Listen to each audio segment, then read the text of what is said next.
नहीं है। परमेश्वर का वचन है यशायाह के पुस्तक में आप देखेंगे कि परमेश्वर हमें प्रकाशवान होने के लिए चुने हैं ताकि हम दूसरों को प्रकाश दे सकें। और वो प्रकाश शिक्षा के तौर से हो सकता है, सुसमाचार के तौर से हो सकता है। हमारे बीच में ये एक दायित्व दिया गया है कि हम बच्चों को शिक्षा की प्रकाश दे सकें। इसलिए हम आपके पास ये विनती, ये एक गुजारिश लेकर आए हैं कि हमें परमेश्वर आशीषित किए हैं, उस आशीष से हम कुछ निकाल कर उन बच्चों की सेवा में दें। एक बच्चे के लिए 1 महीने के लिए 500 हॉस्टल फीस है। पूरे साल में अगर हम होते हैं तो 5-12 साल 6,000 लगती है।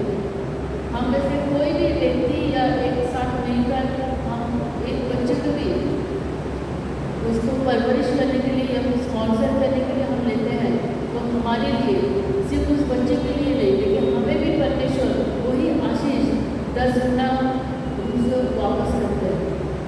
इसलिए परमेश्वर को पता कि तुम दे करते हो, जब करते हो परमेश्वर कितना भला है। आज हम पास्टर स्थान से हैं, पास्टर साहब आपके सामने, हम किस परिस्थिति से गुजरते हैं हमें मालूम है। और हम जब देते हैं तो परमेश्वर वही चीज़ 100 गुना हमें वापस करते हैं।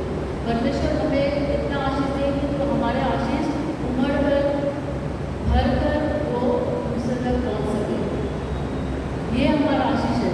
और ये हमारा आशीषित जीवन जब हम दूसरों के साथ बात कर लेंगे तो हमारा जीवन सार्थक होगा। हमें जो दायित्व परमेश्वर ने दिए हैं, जो बातें सुसमाचार प्रचार करने की जो आज्ञा यीशु मसीह दी है, तो वो सुसमाचार प्रचार करने का काम में हम जुड़ सकते हैं। हो सके हम गाँव में या घर घर में जाकर हम प्रचार नहीं कर सकते, लेकिन इनडायरेक्टली इसी हिसाब से हम सुसमाचार का प्रचार करेंगे।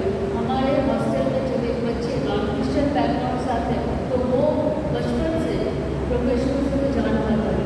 प्रभु यीशु मसीह की प्रार्थना में वो बैठता है, सुबह से लेकर शाम तक प्रार्थना होती है। सुबह में उठकर प्रार्थना से शुरुआत होती है, उसी रीति से शाम को फिर वापस प्रार्थना से उनका शुरुआत होता है, खत्म होता है उसका दिन, स्टडी चालू होती है।